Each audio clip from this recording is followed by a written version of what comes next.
8절에서 12절 말씀 380년 베드로전서 3장 8절로 12절 한 절씩 받겠습니다.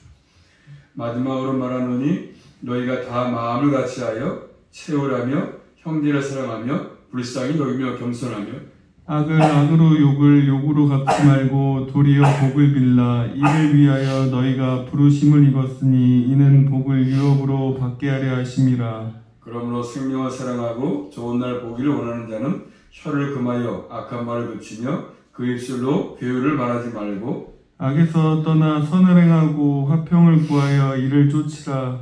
주의 눈은 의인을 향하시고 그의 귀는 저의 간구에 기울이시되 주의 낯은 악행하는 자들을 향하시느니라 하였느니라. 아멘. 기도하겠습니다. 하나님 감사합니다. 걸어간 주일 허락해 주심으로 또 아침에도 주 앞에 나와서 예배하며 이 밤도 또 불러주시니 감사합니다. 또 말씀을 통해서 하나님께서 원하시는 뜻과 또 주의 마음을 잘 알게 하셔서 한 주간도 우리 모두가 주님과 함께함으로 승리의 삶을 잘 살게 하시고 또 아버지 건강 주셔서 한 주간도 주 안에서 보람된 삶을 살아갈 수 있도록 날마다 함께해 주시옵소서. 예수님의 이름으로 감사하며 기도 올리옵나이다. 아멘. 하나님 백성으로서의 삶, 그런 제목입니다. 사도 베드로는 구체적으로 시민들에게 또 사원들에게 또 아내와 남편들에게 하나님을 섬기는 삶으로서 어떻게 살아야 하는 일을 잘 말씀하고 있습니다.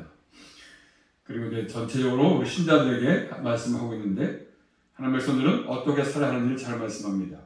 그래서 우리 그리스도인들은 크게 세 가지 과제가 있다면 첫째로 누구를 믿느냐는 것이죠. 누구를 믿는 것이냐. 둘째는 어떠한 존재가 되어야 되는 것이냐 하는 것입니다. 세 번째는 어떻게 살아가는 것이냐 그런 것이죠. 어떻게 살 것인가. 누구를 믿느냐.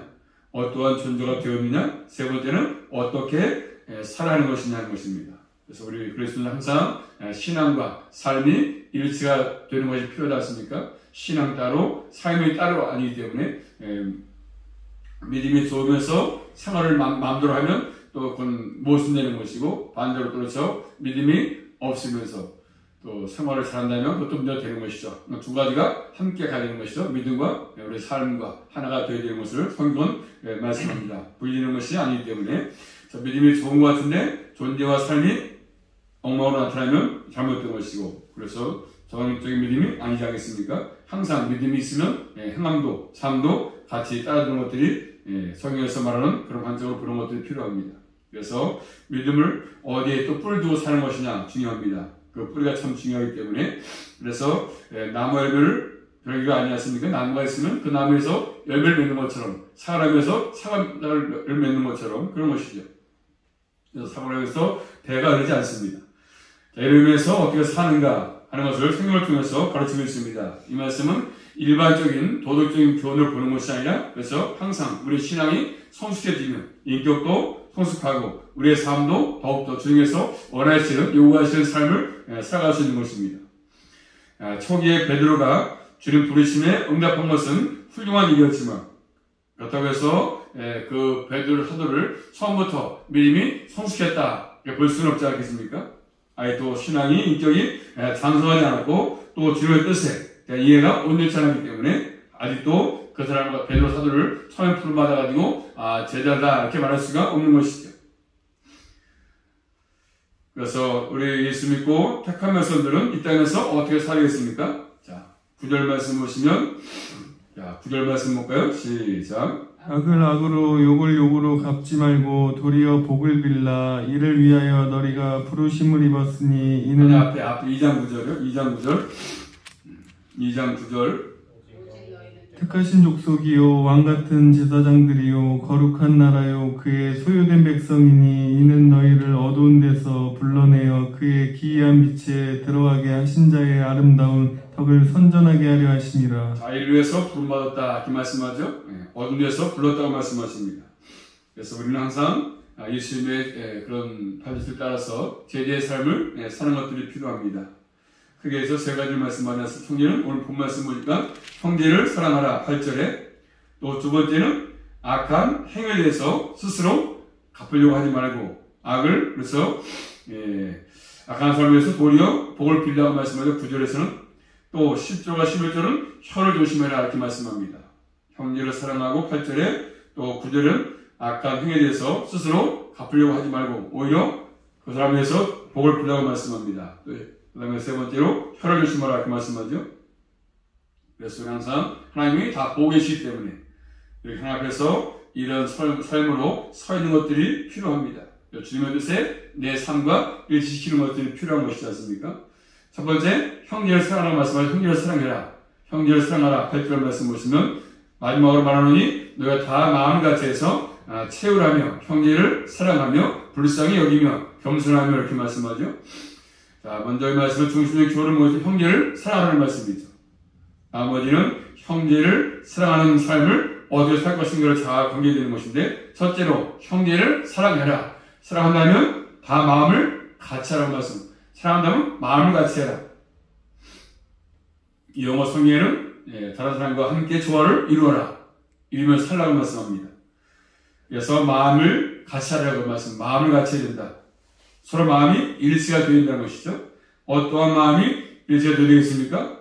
그리고 이 일치는 예수 그리스도의 사랑을 통해서 엿볼 수가 있습니다. 예수님은 이 땅에 오실 때부터 항상 하나님의 뜻에 일치했습니다. 예수님 자신의 마음이 아니라 하나님의 뜻에 일치했습니다. 그래서 겟세마네에서 기도할 때 마찬가지죠. 내 때로 마옵시고 아버지의 뜻대로. 이렇게 항상 예수님은 아버지 마음의 뜻에 일치했습니다. 내 온대로 마옵시고 아버지의 뜻대로. 그래서 이 땅에 예수님은 올 때부터 그런 아버지의 뜻을 이루는 삶을 살았습니다. 아버지의 계획을 이루는 것이죠. 그래서 예수님의 전 삶은 아버지의 뜻을 위한 삶을 살았습니다. 아버지와 마음이 일치가 됐던 것이죠. 자, 우리도 마찬가지죠. 그런 것처럼 항상 마음을 같이 하는 게 중요합니다. 마음을 같이 아니하면서 문제가 생길 수밖에 없는 것들입니다. 그래서 주님께서 우리를 값주고 산 목적으로 그것이죠. 마음을 같이 해라. 한 형제니까. 예수 믿고 한 피로 하나가 됐으니까. 그래서 우리 그리스도의 모든 사람들은 아버지의 뜻에 있는 게 필요하죠. 아버지의 뜻에, 내 뜻이 아니고. 자, 신약성경 마태복음 말씀 보시면 마태복음 7장 21절. 그래서 항상 우리 그리스도인들은 형제를 사랑하는데 먼저 마음을 같이 해서 마음을 같이 해라. 마태복음 7장 21절입니다. 시작. 나더러 주여 주여 하는 자마다 천국에다 들어갈 것이 아니요 다만 하늘에 계신 내 아버지의 뜻대로 행하는 자라야 들어가리라. 하늘에 계신 아버지의 뜻대로 행하는 자, 아버지의 뜻이죠. 아버지의 뜻. 또 신약성경 이 말씀을 누가복음 6장에서는 누가복음 6장 46절 말씀입니다. 누가복음 6장 46절 말씀 시작. 누가복음 6장 46절. 너희를 나를 불러 주여 주여 하면서도 어찌하여 나의 말하는 것을 행치 아니하느냐. 나의 말하는 것을 행해야 된다. 그 말씀 반대로 얘기하면 나의 말하는 것을 행해야 된다고 말씀합니다. 그래서 예수님 말씀은 곧 아버지의 뜻이기 때문에 그런 것입니다. 이렇게 일세의 마음이 필요하지 않습니까? 하나님의 마음이 필요한 것입니다. 저는 항상 아버지의 뜻을 위해서 이렇게 공동체로 교회에 모이기 때문에 한 교회를 이루기 때문에 항상 주님의 뜻을 위해서 마음을 같이 하는 것들이 필요합니다. 이 일에 동역자가 필요한 것이지 않습니까? 그래서 이 일에 일치가 되지 않으면 항상 교회는 얼음을 긁을 수밖에 없는 것이고 또 사람을 교회를 이룬다고 하면서도 자기 주장을 하게 되면 문제가 생길 수밖에 없는 것이고 항상 내 주장이 아니라 아버지의 뜻이지 않습니까? 그리고 무엇보다 중요한 것은 진리의 일치성, 진리. 항상 모든 것들은 하나님의 계시에서 출발하죠. 말씀에서 출발합니다. 예를 들면 거룩하신 하나님 앞에 나가는 길은 예수를 통하지 않고는 나갈 수 없지 않습니까? 나갈 수가 없습니다. 예수밖에 없는 것이잖아요. 이게 진리입니다. 진리. 그런데 어떠한 사람들은 예수 외에도 하나님 앞에 나갈 수 있다. 그런 길이 있다고 주장하지 않습니까? 그래서 문세민을 통해서 나갈 수 있다고 신천지 이만희 통해 나갈 수 있다고 다 얘기하지 않습니까? 예수 빼놓고 다른 것들을 얘기합니다. 산꼭대기는 하나이지만 산꼭 올라가는 길은 여러 가지 있는 것처럼 이렇게 말하면서 여러 가지 길이 있다 이렇게 말하고 있습니다. 그렇지만 근본적인 진리가 다르면 일치할 수가 없지 않습니까? 기독교, 불교 하나 될 수 없는 거죠. 왜? 근본적인 진리가 다르기 때문에. 항상 진리가 같다는 것은 모든 성경의 권위 앞에 무릎을 꿇는 것이 필요합니다. 항상 먼저는 성경은 뭐죠? 성경은 하나님의 말씀입니다. 여기서 시작이 중요한데 성경 속에 한 말씀이 있어. 이렇게 되면 잘못된 것이죠.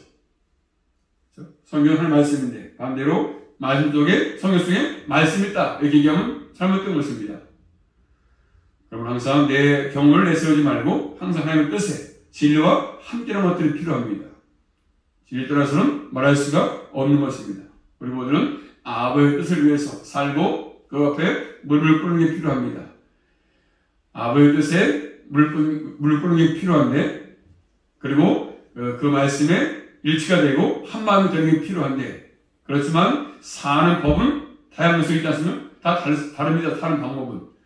똑같이 하나지만 사는 방법. 하나님의 일하는 것은 마찬가지로 방식은 다양하지 않습니까? 서로의 것을 인정하고 받는 게 필요합니다. 사는 법을. 내 뜻과 사는 방법을 찾아내서 틀린 것이 아니기 때문에 같으면서 다양성이 있지 않겠습니까? 아무리 나와 다른 사람과 똑같은 삶을 살 수가 없지 않습니까? 하나님이 똑같이 만든 것이 아니기 때문에 각자 다르게 만들기 때문에 그런 것이죠. 맡긴 일감이 다릅니다. 어떤 분은 5달란트, 3달란트 다르기 때문에 그렇지만 똑같은 것이지 않습니까? 다르다고 해서 잘못했다 말할 수가 없죠. 5개 받는 것과 2개 받는 건 다른 거기 때문에. 그래서 서로 관여할 부분이 있다는 것이죠. 방법의 불일치가. 그렇죠? 방법의 불일치. 똑같은 걸 하지만 방법이 다양하기 때문에 그런 것입니다. 사람들은 불일치하면서 삶을 잘 배우지 못했습니다. 그러니까 내가 하는 것이 아니면 다 잘못된 것으로 오해하기 때문에 문제가 되는 것이죠. 나와 똑같이 할 수가 없지 않습니까? 다 사람이 다르기 때문에 똑같이 할 수가 없습니다. 우리 다 속 안에 피가 있지 않습니까? 피가 없으면 죽습니다. 이것은 일치죠, 일치. 하나가 되는 거죠. 뭐든지 피가 없으면 죽습니다. 그런데 A형이 진짜 피입니까? B형이 진짜 피입니까? 아니면 F형이 진짜 피겠습니까? 똑같은 피인데. 그래서 그렇다고 A형은 잘못된 거야. F형은 진짜 피가 아니야. 이렇게 말할 수 없는 것처럼 그런 것이죠. 다 똑같은 한 피이기 때문에. 그렇지만 그렇게 다르기 때문에 사는 방식이 다르지 않겠습니까? 우리가 밥을 먹을 때 마찬가지죠. 밥을 먹을 때 밥부터 먹을 것인지 아니면 국부터 먹을 것인지 다 다양하지 않습니까? 어쩌면 반찬부터 먹을 수 있는 것이고 그것이 내가 잘못됐다 봐가지고 나와 다르기 때문에 잘못됐다 이렇게 말할 수 없는 것처럼 그런 것입니다. 다 모든 것이 마찬가지죠. 3장도 마찬가지죠. 침대에 잘 것이냐 방에서 잘 것이냐 나와 다르다고 해서 잘못됐다고 말할 수가 없는 것처럼 그런 것이죠. 어쨌든 이렇게 주 안에서 진리 가운데 마음을 같이 하는 것들이 필요합니다. 그렇지만 서로 방식은 다를 수 있다는 것이죠. 기도하는 것 중요하지 않습니까? 기도는 거 똑같이 중요합니다. 기도는. 그렇죠? 병문안과 마찬가지로 기도해주고 뭐 찬양 부리고 설교하고 다 중요하죠. 근데 그런 것도 중요하지만 그 사람과 만나서 아프니까 그렇죠? 그 사람 마음을 같이 하는 거죠. 마음을 나누는 게 필요하지 않습니까? 그게 환자에게 위로가 되겠죠.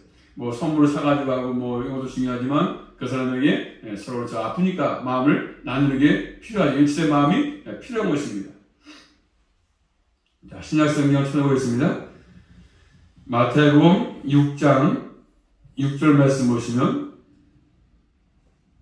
마태복음 6장 6절 말씀 시작. 나는 기도할 때 내 골방에 들어가 문을 닫고 은밀한 중에 계신 내 아버지께 기도하라. 은밀한 중에 보시는 내 아버지께서 갚으시리라. 자, 너는 기도할 때 골방에 들어가서 문을 닫고 은밀한 가운데 내 아버지께 기도라고 말씀했습니다. 그렇게 기도하지만 또 다니엘은 하루에 3번씩 기도하지 않습니까? 다르다 방식이 다른 건 똑같이 기도했지만 다르게 기도했습니다. 예수님은 산에 가서 기도하셨습니다. 한나는 입술로만 기도했지 않습니까? 바깥으로 안 하고. 그러니까 다 제목은 기도했지만 다 다르게 다양하게 기도를 했던 것입니다. 그러니까 우리는 기도 많이 한다고 잘할 것도 없는 것이고 그렇죠? 또 골방이 다 다르기 때문에 다니엘은 뭐 사자골속 다 다르지 않습니까? 그러므로 이렇게 마음을 같이 하는 것들이 필요합니다. 베드로와 요한은 성전에 또 기도하는 처소였었고 그런 것입니다.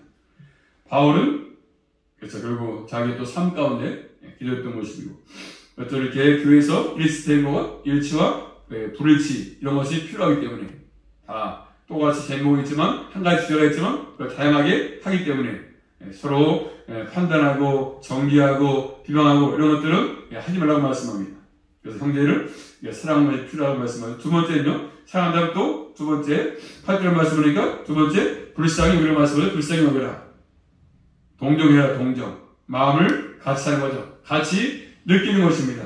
같이 몸을 나누는 것이죠. 아프면 같이 아파해주고, 웃으면 같이 웃고, 슬퍼하면 슬퍼하고, 이런 것들입니다. 히브리서 말씀입니다. 히브리서 4장 15절 말씀 보시면, 서로, 마음을 같이 하는 것들, 같이 어려울 때 같이 어려워 해주고. 자, 히브리서 4장 15절 말씀, 히브리서 4장 15절, 시작. 우리에게 있는 대제사장들 우리 연약함을 체휼하지 아니하는 자가 아니요 모든 일에 우리와 한결같이 시험을 받은 자로 돼 죄는 없으시리라. 그래서 우리 대제사장은 우리 연약함을 체휼했다. 그래서 이렇게 말씀하죠. 예수님도 이런 경험에 참여하셔서 항상 아버지 뜻에 대해서 일치를 가졌습니다. 그러므로 하나님은 연약함을 돌봐주기 때문에 우리도 당연히 있어 옆에 형제 이런 거 있으면 같이 그렇게 하는 것들이 필요한 것입니다. 또 로마서 12장 15절 말씀 보십니다. 이렇게 마음을 같이 하고 서로 아픔을 나누고 같이 불쌍히 여기고 이렇게 나누는 것이죠. 로마서 12장 15절 말씀 보시면 로마서 12장 15절 말씀 시작. 즐거워하는 자들로 함께 즐거워하고 우는 자들로 함께 울라. 그렇죠. 그런 마음이지 않습니까?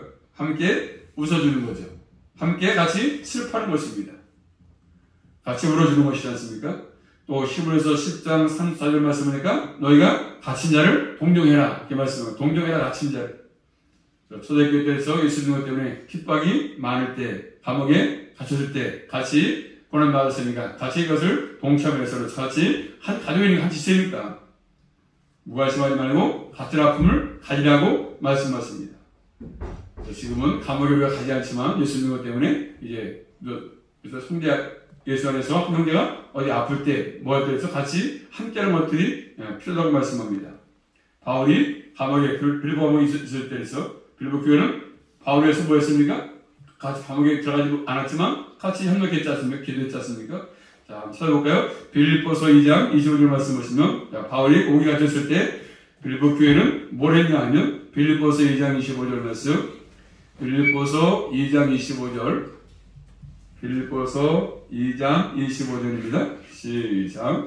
그러나 에바브로디로를 너희에게 보내는 것이 필요한 줄로 생각하노니 그는 나의 형제요 함께 수고하고 함께 군사된 자요 너희 사자에 나의 쓸 것을 돕는 자라. 너희 사자로 내가 쓸 것을 돕는 자라. 이렇게 말씀해서 도왔다고 말씀합니다. 쓸 것을 도왔다. 에바브로디로를 바울에게 보내서 바울이 필요한 것을 실제로 도왔다는 것입니다. 말로만해서 실제로 도왔다는 걸 말씀합니다. 그런 사람이 이렇게 동정하는 사람이 동정. 어려울 때 같이 도와주는 거죠. 말만이 아니고 행동으로 옮겨지는 것이지 않습니까? 그러면 항상 함께 나누는 것이죠. 아픔을 함께하고 기쁨을 함께하는 것입니다. 그래서 남에게서 한 지체의식이 없으면 남이 잘할 때에서 박수 안 치고 배합한다든가 그러면 안 되는 것이죠. 같이 함께 좋은 것도 같이 나누고 나쁜 것도 같이 나누고 이런 것들이 필요한 것입니다. 그런데 그것이 한 지체의식이 없으면 할 수 없는 것들이죠. 한 지체가 돼야 가능한 것입니다. 진정을 함께 웃어주고 같이 아파할 줄 아는 것들이 필요합니다. 또 세 번째로 8절 말씀이니까 형제를 사랑한다면 뭐라고 말씀하면 또 이어서 불쌍히 여기라고 말씀합니다. 불쌍히 여기라. 자, 신약성경 마태복음 9장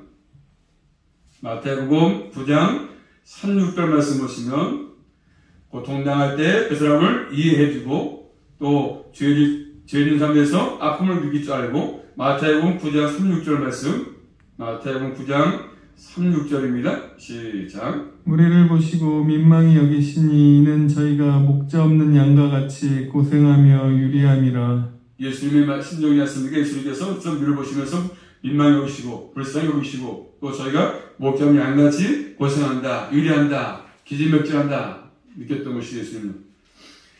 예수님은 고생했던 그분을 향해서 불쌍히 여겼습니다. 불쌍히 여기사, 불쌍히. 민망히 여겼다. 이렇게 말씀합니다. 또 마태복음 말씀합니다. 마태복음 14장. 예수님은 고생하는 그런 물을 부으시면서 불쌍히 여겼다고 말씀합니다. 마태복음 14장 14절 말씀 보시면 마태복음 14장 14절 말씀 시작. 예수께서 나오사 큰 무리를 보시고 불쌍히 여기사 그 중에 있는 병이를 고쳤다. 그 다음 또 이어서 바로 뒤에 15장 32절 말씀 보시면 15장 32절입니다. 시작. 예수께서 제자들을 불러 가라사대 내가 무리를 불쌍히 여기노라. 저희가 나와 함께 있은지 이미 사흘임에 먹을 것이 없도다. 길에서 기진할까 하여 굶겨보내지 못하겠노라. 그래서 예수 항상 그런 마음이었지 않습니까? 불쌍히 여겼던 마음이죠. 불쌍히 여겼다. 굶겨보낼까 말해서 먹지 못하고 있으니까. 이게 주님의 마음이었습니다. 그래서 우리가 항상 이런 마음이 우리에게 필요하다고 성경은 말씀을 주는 것이죠. 같이 아파하고 나누고 이런 것들이 필요합니다. 불쌍히 여기는 마음이 없으면 형제에서 말하지 말라고 말씀합니다. 왜냐하면 사랑하지 않으면서 말하면 더 상처를 입기 때문에 상대방이 더 상처를 줄 뿐이지 위로가 되지 않기 때문에 진정한 사랑이 없으면 그냥 말하지 말고 가만히 있는 게 낫겠죠. 네 번째 8절 말씀이니까 형제를 사랑하면 또 뭐가 필요합니까? 겸손한 마음을 가진다고 말씀하죠. 겸손, 예수 그리스도의 마음이죠. 너희 안에 이 마음을 품으라고 그리스도 예수의 마음이 이렇게 말씀했습니다. 나는 마음이 오냐고 겸손하다고 말씀했습니다.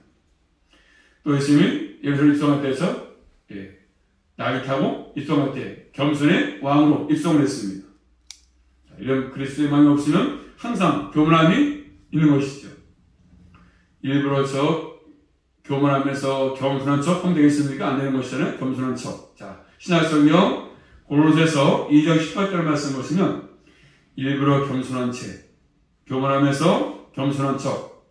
고린도서 2장 18절 말씀, 고린도서 2장 18절 시작. 누구든지 일부러 겸손한가 천사 숭배함을 인하여 너희 상을 빼앗지 못하게 하라. 몰라요? 일부러 겸손하다. 꾸며내서 겸손한 것처럼. 속은 교만한데. 그런 사람은 헛되이 과장한 것이죠. 헛되이 과장. 자기 파악을 제대로 못한 것이죠. 교만하면서, 그래서 겸손한 척 하는 것이죠. 일부러 꾸며서. 겸손의 구체적인 표현은 뭐겠습니까? 섬김. 주장하는 자세가 아니라 섬기는 것입니다.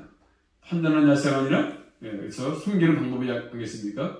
우리 모두 항상 주 안에서 하나가 된 사람이기 때문에 선명이 필요하고 그래서 교만하지 않고 겸손이 필요한 것입니다. 요한복음 13장에 보시면 예수님이 친히 허리에다가 수건 두르시고 제자에게서 죄를 베풀었던 것처럼 바울을 시켰던 것처럼 겸손을 보였습니다. 그런 삶을 살아가고 말씀하죠. 섬기는 삶. 사랑하고 겸손하다면 섬긴다고 말씀하십니다. 그래서 오늘 이런 말씀을 본문을 통해서 잘 교훈해 주고 있습니다. 형제를 사랑한다면 네 가지 말씀을 드렸습니다. 겸손하고 그래서 또 불쌍히 여기고 이런 것들이 우리에게 필요하겠습니다. 하여튼 같이 모든 것들을 마음을 같이 해서 일세의 마음을 가지고 남은 생도 믿음의 삶을 잘 살아갈 수 있기를 주님의 이름으로 축복합니다. 기도합니다. 살아계신 아버지 감사합니다. 오늘도 말씀을 통해서 아버지 하나님 서로 주 안에서 형제를 사랑하라고 말씀하십니다. 저희들 주 안에서 같이 힘들 때 같이 힘들어주고 또 좋을 때 같이 웃어주고 이런 것들이 필요합니다. 또 교만하지 않게 하시고 늘 겸손하게 하시며 철저하게 서로 아버지 주 안에서 나눠갈 수 있도록 또 같이 협력할 수만 있도록 우리 모두를 진리 가운데로 인도해 주시옵소서. 예수 그리스도 이름으로 감사하며 기도 올리옵나이다. 아멘.